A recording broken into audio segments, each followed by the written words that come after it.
तमिलनाडु के रामेश्वरम में जन्मा ये एक गरीब लड़का, जिसके घर लालटेन जलाने के लिए तेल खरीदने तक के पैसे नहीं थे। परिवार को 2 वक्त की रोटी तक नसीब नहीं होती थी। ना पैरों में चप्पल थी और ना ही सर पर पक्की छत।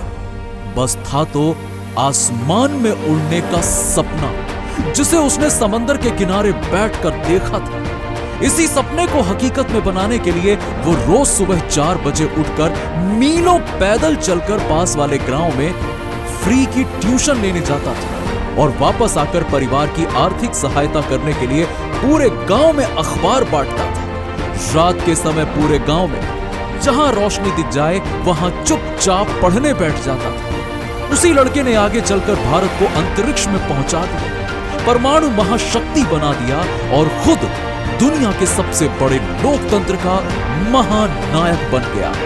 हम जिस महान शख्सियत की बात कर रहे हैं, उन्हें किसी परिचय की जरूरत नहीं है, बल्कि उनका नाम सोचने मात्र से मेरे तो रोंगटे खड़े हो गए। जी हां, मैं बात कर रहा हूं missile man of India, sir APJ Abdul Kalam ji की। एक ऐसी शख्सियत जिसके 0 हेटर्स थे, जिनके मुंह से निकला हर एक शब्द आज के युवा के लिए सबसे बड़ी सीख थी, और जिनका पूरी दुनिया इतना सम्मान करती थी ना कि 26 मई 2005 को जब कलाम साहब ने स्विट्जरलैंड में कदम रखा ना, तो उनके सम्मान में वहां की गवर्नमेंट ने उस दिन को साइंस डे डिक्लेयर कर दिया। लेकिन क्या आप जानते हैं कि एक छोटे से कमरे से निकलकर भारत के राष्ट्रपति बनने तक का उनका सफर इतना मुश्किल था कि कोई आम आदमी बीच में ही दम तोड़ दे। इनफैक्ट कलाम साहब ने भी एक बार अपनी जान लेने की कोशिश की थी। आज हम सर एपीजे अब्दुल कलाम जी की इसी स्ट्रगल स्टोरी के बारे में बात करेंगे, जो आपको हर मुश्किल से लड़ने की हिम्मत देगी। 15 अक्टूबर 1931 तमिलनाडु के रामेश्वरम आइलैंड में रहने वाले एक गरीब परिवार में अब्दुल कलाम का जन्म होता है। उनके पिता एक छोटी सी नाव चलाते थे, जिससे उनकी फैमिली को मुश्किल से 2 वक्त की रोटी नसीब होती थी। एक छोटे से कमरे वाले घर में कलाम अपने 4 भाई बहन और माता पिता के साथ रहते थे, और शाम होते ही उनके घर घना अंधेरा छा जाता था। बस जो हल्की सी रोशनी आती थी वो होती थी चांद की रोशनी, और कभी कभार लालटेन जलाने के लिए तेल खरीदा जाता था, जिसका भरपूर इस्तेमाल वो रात में पढ़ाई के लिए किया करते थे। और उनके माता पिता भी खुद अंधेरे में बैठकर अपने बच्चों को पढ़ने के लिए लालटेन दे देते थे। कलाम साहब को पढ़ाई का इतना शौक था कि 8 साल की उम्र में जब उन्हें पता चला कि उनके गांव से कई किलोमीटर दूर एक ऐसे टीचर हैं जो 5 साल के बच्चों को फ्री में गणित पढ़ाते हैं, लेकिन उनका एक नियम था कि वो सुबह 4 से 5 बजे के बीच सिर्फ उन बच्चों को पढ़ाएंगे जो नहा कर आएंगे। तभी 8 साल के कलाम ने ठान लिया कि वो मैथ्स तो सीख कर रहेंगे। ऐसे में ठंडी हो, गर्मी हो या बारिश, वो हर सुबह ठंडे पानी से नहाकर और तैयार होकर मास्टर जी के पास पढ़ने चले जाते थे। इसी बीच इस बच्चे के जीवन में एक ऐसी घटना हुई जिसने भारत का भविष्य सुनहरे अक्षरों से लिख दिया। दरअसल कई बार कलाम अपने पिता का हाथ बटाने जाते थे और घंटों तक समंदर किनारे बैठकर आसमान को निहारते रहते थे। इसी तरह एक दिन उन्होंने खुले आसमान में उड़ रहे पंछियों को देखकर पायलट बनने का सपना देखा। वो कहते थे कि सपने तभी सच होते हैं जब हम उन्हें देखना शुरू करते हैं, लेकिन इस सपने की राह में इतने कांटे बिछे थे कि आगे बढ़ते हुए उनके पैर ही छिल गए, जिसमें सबसे बड़ा कांटा था आर्थिक तंगी। 10 साल की उम्र में कलाम साहब समझ गए थे कि उन्हें अपने परिवार का हाथ बटाने की जरूरत है, इसीलिए उन्होंने अखबार बांटना शुरू कर दिया। कलाम साहब हर सुबह अपनी साइकिल पर रेलवे स्टेशन जाते, वहां से दीना मनी नाम के अखबार कलेक्ट करते और पूरे गांव के घर घर में अखबार पहुंचाते। इस दौरान भी वो चलते चलते पूरा अखबार पढ़ लेते थे। वहीं वो अपनी दोपहर मनिकम की लाइब्रेरी में बिताते और ज्ञान की खोज में किताबों, पुराने अखबारों और लिटरेचर के पन्ने पलटते रहते। कलाम साहब कहते थे, हमेशा बड़े सपने देखो, क्योंकि छोटे सपने देखना अपराध है। लेकिन उनका सपना पूरा करने में वो हार गए। दरअसल हुआ ये कि कलाम साहब के परिवार में हर कोई चाहता था कि वो अपना फाइटर पायलट बनने का सपना पूरा करे।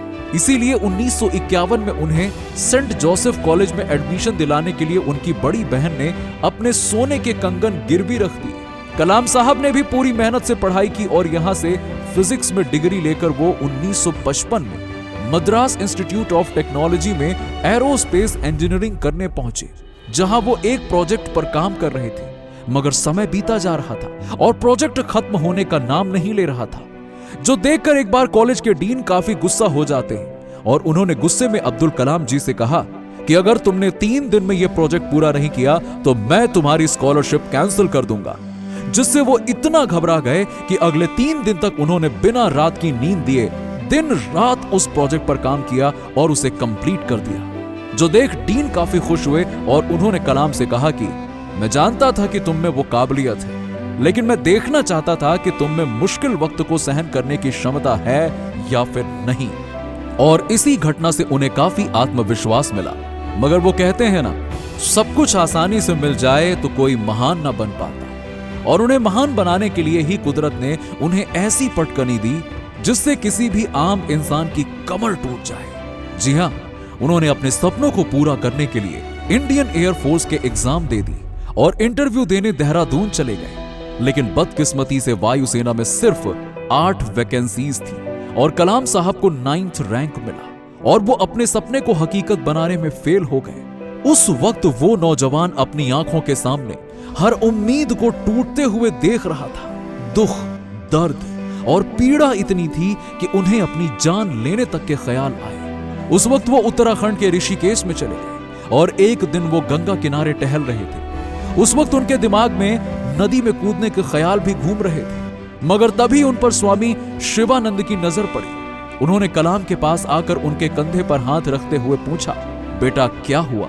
तो सुनकर कलाम की आंखें भर आईं और उन्होंने स्वामी जी को पूरी बात बताई कि मेरी बहन ने मुझे पढ़ाने के लिए अपने गहने गिरवी रखे थे, लेकिन मैं फेल हो गया। अब मुझे कोई रास्ता नहीं दिख रहा कि मैं क्या करूं। तब स्वामी जी ने उन्हें कहा कि बेटा तू असफल नहीं हुआ है, ऊपर वाले ने तुम्हारे लिए इससे भी कुछ बड़ा सोच कर रखा है, इसीलिए उदास मत हो, वापस जा और कुछ नया करने की कोशिश कर, क्योंकि जीवन में हर रोज सूरज निकलता है और नया सवेरा होता है। स्वामी जी की इस बात से अब्दुल कलाम सर को काफी हिम्मत मिली और उन्होंने वापस आकर DRDO यानी कि Defence Research and Development Organisation join कर ली। लेकिन यहाँ छोटे मोटे प्रोजेक्ट्स पर काम करके वो खुश नहीं थे। इसी बीच उनकी मुलाकात विक्रम साराभाई से हुई, जिन्होंने APJ अब्दुल कलाम की काबिलियत से खुश होकर उन्हें अपना स्टूडेंट बना लिया और Indian national committee of space research यानी कि इनकोस्पार में ट्रांसफर मिल गया, जहां उनका पहला मिशन था भारत के पहले रॉकेट की उड़ान भरना। लेकिन शुरुआत स्टेज में होने के कारण इनकोस्पार के पास ना तो कोई वर्कशॉप थी और ना ही कोई ऑफिस। हर चीज कठिन लग रही थी।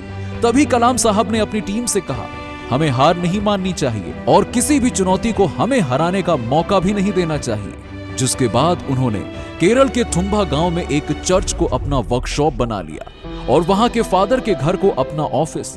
फिर सरकार से मिले थोड़े बहुत पैसों से उन्होंने बकायदा पूरे रॉकेट को ही बना डाला। लेकिन यहां पर उनकी मुश्किलें खत्म नहीं हुई, क्योंकि रॉकेट को लॉन्च पैड तक ले जाने के लिए उनके पास कोई साधन नहीं था। तभी उन्होंने रॉकेट के पूरे पार्ट्स को डिसमेंटल किया और सभी टुकड़ों को बैलगाड़ी और साइकिल की मदद से लॉन्च पैड तक पहुंचाया। इतनी मुश्किलों के बाद 21 नवंबर 1963 को यह रॉकेट लॉन्च करके भारत ने अंतरिक्ष में अपना पहला कदम रखा। लेकिन क्या आप जानते हैं कि एक मिसाइल मैन जिन्होंने इस देश को उसकी असली ताकत दिखाई, उनका नाम मिसाइल मैन एक सक्सेसफुल नहीं बल्कि एक फेल प्रोजेक्ट से पड़ा था। जी हां, तो हुआ यह था कि साल 1969 में यानी कि 1969 में डॉक्टर अब्दुल कलाम भारत के सबसे पहले सैटेलाइट लॉन्च प्रोजेक्ट SLV-3 के डायरेक्टर बने। मगर उस वक्त जनता को स्पेस में जाने की अहमियत पता ही नहीं थी, इसलिए लोगों ने कई सवाल उठाए और उन्हें इस मिशन के लिए काफी कम बजट मिला। मगर फिर भी सर APJ अब्दुल कलाम इस मिशन के लिए इतने ज्यादा डेडिकेटेड थे कि उन्होंने अपने करियर में एक भी वीकेंड ऑफ नहीं लिया, कोई छुट्टी तक नहीं मनाई और खून पसीने से SLV-3 को तैयार किया। इसी बीच उनके पिता की मौत हो गई, लेकिन वो अपने लक्ष्य से भटके नहीं। उन्होंने इस प्रोजेक्ट को अपनी निजी जिंदगी से ऊपर रखते हुए पूरा किया। लेकिन जब अगस्त 1979 में उनकी 10 साल की मेहनत की असली परीक्षा हुई, यानी कि रॉकेट लॉन्च हुआ, तब ये सितारों को छूने के बजाय बंगाल की खाड़ी में जा गिरा। उस वक्त लोगों ने उन्हें काफी ताने मारे, बहुत खरी खोटी सुनाई। ऐसे में किसी भी इंसान की हिम्मत टूट सकती है, लेकिन उन्होंने हार मानने के बजाय अपनी गलतियों पर ध्यान दिया और सिर्फ 1 साल के अंदर 18 जुलाई 1980 के दिन SLV-3 रोहिणी का सक्सेसफुल लॉन्च करके उन्होंने भारत का झंडा अंतरिक्ष में लहरा दिया, जिसके बाद उन्होंने भारत के बैलिस्टिक मिसाइल्स जैसे कि अग्नि और पृथ्वी के प्रोजेक्ट्स को भी सक्सेसफुली पूरा किया, जिसकी वजह से उन्हें साल 1981 में पद्म भूषण और 1990 में पद्म विभूषण से सम्मानित किया गया। लेकिन जिस उपलब्धि के लिए उन्हें भारत रत्न से नवाजा गया वो था पोखरण 2। जी हां, सर अब्दुल कलाम, भारत के कुछ और महान वैज्ञानिकों और इंडियन आर्मी की टीम ने अमेरिका की सैटेलाइट की आंखों में धूल झोंककर भारत का दूसरा न्यूक्लियर टेस्ट किया था और इसी के साथ भारत न्यूक्लियर सुपर पावर देश बना था। आप में से काफी कम लोग जानते होंगे कि कलाम साहब कुछ समय के लिए अमेरिकन स्पेस एजेंसी नासा में भी ट्रेनिंग लेने के लिए गए थे। वहां की मैनेजमेंट उन्हें देखकर इतनी इंप्रेस हो गई थी कि उन्होंने कलाम सर को नासा में जॉब ऑफर कर दी और उन्होंने कहा कि हमें आपके जैसे ही तो टैलेंट की जरूरत है और वैसे भी आपके भारत में रखा क्या। तभी अब्दुल कलाम साहब मुस्कुराए और इंडिया को स्पेस तक पहुंचाने की जिद के साथ वापस लौट आए और अपनी जिद को पूरी भी किया। लेकिन फिर भी नासा का कोई भी वैज्ञानिक उनसे नफरत या जलन महसूस नहीं करता, बल्कि अब्दुल कलाम सर तो उनके भी रोल मॉडल हैं। इसी तरह कुछ साल बीते और फिर आया 25 जुलाई 2002 का वो ऐतिहासिक दिन जब सर एपीजे अब्दुल कलाम भारत के 11वें राष्ट्रपति बने। लेकिन आपको ये जानकर गर्व होगा कि उन्होंने कभी अपनी प्रेसिडेंट सैलरी नहीं ली, बल्कि उसे गरीब और पिछड़े हुए गांव में दान कर दिया ताकि वहां भी स्कूल बने और वहां बड़े सपने देखने वाले किसी बच्चे को उनके जैसा संघर्ष ना करना पड़े। मगर फिर 27 जुलाई 2015 के दिन हमने उन्हें हमेशा हमेशा के लिए खो दिया। लेकिन सर एपीजे अब्दुल कलाम आज भी हमारी यादों में जिंदा है और उनकी बात करते ही आंखें खुशी के आंसुओं से भर आती हैं। इसीलिए आज मेरे लिए नहीं बल्कि उनके ट्रिब्यूट में हम इस वीडियो को जितना हो सके लाइक करिए और शेयर कीजिए और कमेंट बॉक्स में कलाम साहब की तारीफ में 2 शब्द जरूर लिखिए। कुछ नहीं तो मिसाइल मैन की जय हो ये लिखिए। हम उम्मीद करते हैं कि संघर्ष से भरी इस कहानी से आपको काफी हिम्मत मिली होगी। अगर आप भविष्य में ऐसे ही स्ट्रगल स्टोरी सुनना चाहते हैं तो लाइव मोटिवेट टीवी चैनल को सब्सक्राइब करके पास वाली घंटी जरूर दबा दीजिएगा। इस वीडियो के एंड में कलाम साहब की कुछ बातें कहना चाहूंगा। वो कहते थे, सपने वो नहीं होते जो आप नींद में देखते हैं, बल्कि सपने वो होते हैं जो आपको सोने नहीं देते। जब आपका सिग्नेचर ऑटोग्राफ में बदल जाए तब समझ लेना कि आप कामयाब हो चुके हो। और इंतजार करने वालों को सिर्फ उतना ही मिलता है जितना कोशिश करने वाले छोड़ के जाते हैं।